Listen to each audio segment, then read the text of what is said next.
Au cours des dernières semaines, la Guinée équatoriale a fait sensation sur les réseaux sociaux avec un scandale aux implications politiques sérieuses. Des vidéos non censurées ont fait surface, montrant le haut fonctionnaire de l'administration, M. Balthazar Ebang-Ngonga. Le directeur de l'administration fiscale équato-guinéenne, fils du neveu du président Obiang, dans des rencontres intimes avec plusieurs femmes, provoquant des réactions variées. Certains critiquent les participants pour leur comportement imprudent, tandis que d'autres spéculent sur d'éventuels aspects métaphysiques de ces rencontres. Dans cette vidéo, nous examinerons ce scandale sous un nouvel angle en mettant l'accent sur ce que ces fuites pourraient signifier pour l'application de la loi et la responsabilité des institutions. Bienvenue à une nouvelle vidéo, en particulier à nos abonnés. Si vous êtes nouveau ici, envisagez de vous abonner pour ne pas manquer nos prochains contenus. Des sources en Guinée équatoriale indiquent que les ennuis de M. Balthazar Ngonga ont commencé avec son arrestation pour des accusations de malversation financière. Lors de l'enquête sur ces prétendues irrégularités financières et managériales, les forces de l'ordre auraient découvert des preuves de son implication dans des activités moralement compromettantes. À l'échelle mondiale, les agences d'application de la loi ont souvent accès à des informations sensibles et à des aspects privés de la vie des suspects dans le cadre de leur mission. Cependant, cet accès souligne l'importance de respecter les normes internationales et nationales qui protègent la vie privée et la dignité des individus en détention. Ces normes visent à prévenir l'utilisation abusive d'informations sensibles et à garantir que les détails personnels restent protégés, même dans le cadre d'enquêtes légales. Le Code de conduite des Nations Unies pour les agents des forces de l'ordre stipule que les informations de nature confidentielle en possession des forces de l'ordre doivent rester confidentielles, sauf si l'exercice des fonctions ou les exigences de la justice l'imposent strictement. Cela signifie que les forces de sécurité ont le devoir de protéger les informations liées à la vie privée ou pouvant potentiellement nuire aux intérêts, et en particulier à la réputation, d'autrui. Une grande prudence doit être exercée dans la protection et l'utilisation de ces informations, qui ne devraient être divulguées que dans le cadre de l'exercice des fonctions ou pour servir les besoins de la justice. Toute divulgation de ces informations à d'autres fins est totalement inappropriée. La divulgation publique de ces vidéos obscènes soulève de graves questions sur les intentions et le professionnalisme des forces de l'ordre en Guinée équatoriale. Ce problème n'est pas propre à la Guinée équatoriale, mais reflète un problème plus vaste concernant la relation entre les forces de sécurité, les nouvelles technologies et les réseaux sociaux. De plus en plus souvent, nous voyons des agents effectuer des arrestations ou des opérations sensibles avec des téléphones portables privés en mode enregistrement. Ces enregistrements capturent souvent des suspects dans des situations dégradantes, dans les cas les plus graves, documentent des actes de torture comme la récente vidéo choquante montrant le traitement inhumain d'un célèbre musicien camerounais. Dans les forces de l'ordre, l'utilisation des caméras vise à garantir la responsabilité des agents, et non à humilier les suspects. Bien que les actions de M. Ngonga soient répréhensibles à tous égards, une agence de sécurité responsable aurait traité ces images avec le plus grand soin. Des agences comme le FBI saisissent régulièrement les appareils des suspects, mais les fuites d'informations sensibles ou privées sont rares, voire inexistantes. Des milliers d'entre nous ont fait notre travail correctement, on dort dehors, on court à gauche à droite pour essayer de bien faire les choses, et puis par la cupidité d'un chef de commissariat, c'est toute l'institution qui est salie. Ah, moi je n'accepterai pas. Vous savez, moi j'ai fait toute ma carrière de police, j'ai jamais travaillé dans un commissariat. Je suis issu des unités d'intervention, j'ai jamais travaillé dans un commissariat. Ce n'est pas que je n'ai pas eu l'occasion, j'aurais pu. Mais vous savez pourquoi j'ai du mal à travailler dans le commissariat? Mais c'est votre propension à demander l'argent à tout va.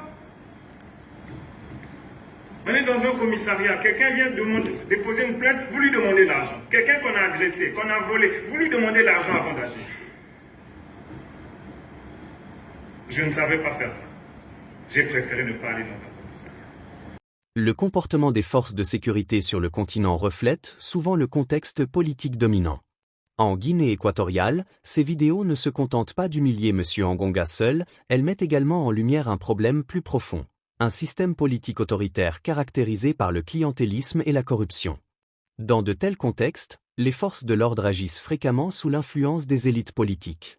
Certains analystes estiment que le traitement de cette affaire est lié à la lutte pour la succession en cours dans le pays, les forces de sécurité semblant s'aligner sur une faction politique plutôt qu'une autre.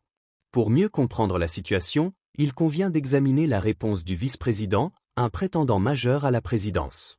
la réaction de Teodoro Obiang Mangué ressemble davantage à une distraction calculée, proposant des mesures irréalistes comme l'installation de caméras dans tous les bureaux qui ne s'attaquent guère aux problèmes systémiques.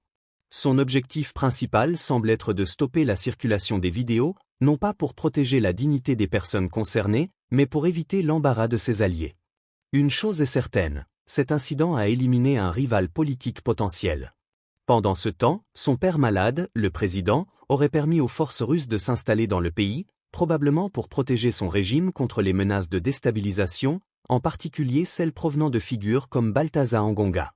Son fils, Teodoro Obiang Mangué, fait face à ses propres controverses. Connu pour son style de vie extravagant, Mangué a été impliqué dans de nombreux scandales internationaux, accusations criminelles et sanctions. Si vous voulez savoir, Catherine, à quoi Teodoro passe son temps en attendant de succéder à son père, je vous conseille vivement d'aller visiter son compte Instagram intitulé Teddy Obiang.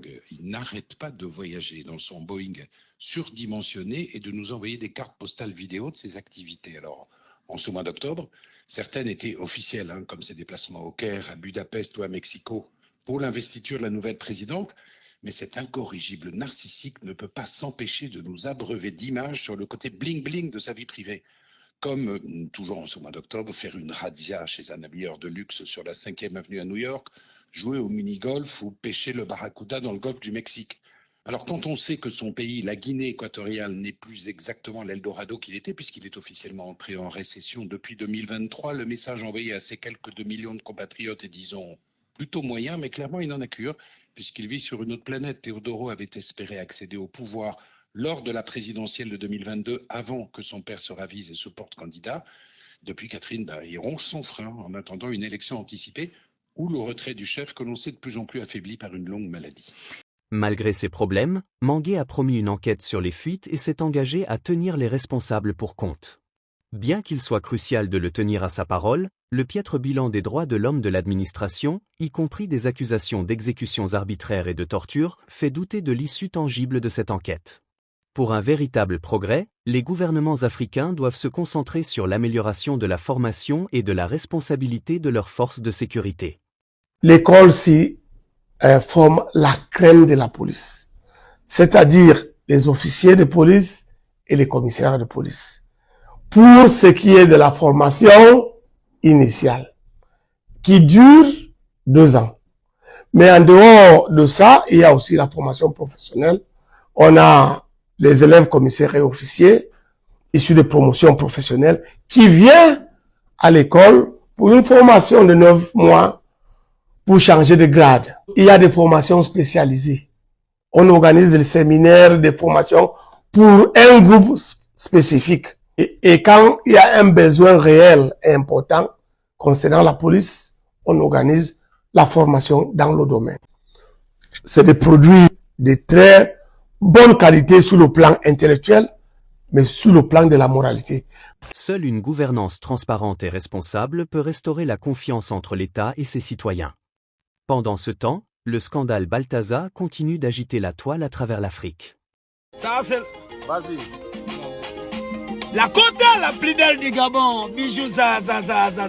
Chez qui mongi la maréchale d'ambiance. Ok. Quand tu vois quelqu'un, il est concentré dans le téléphone, c'est qu'il regarde quoi? Balthazar. Ok. Maman. La danse de Balthazar. Balthazar ne touche pas. Balthazar la souplicité. Balthazar la souplicité. Balthazar qui tout. Ok. Dites-nous ce que vous en pensez dans les commentaires, et n'oubliez pas d'aimer et de partager.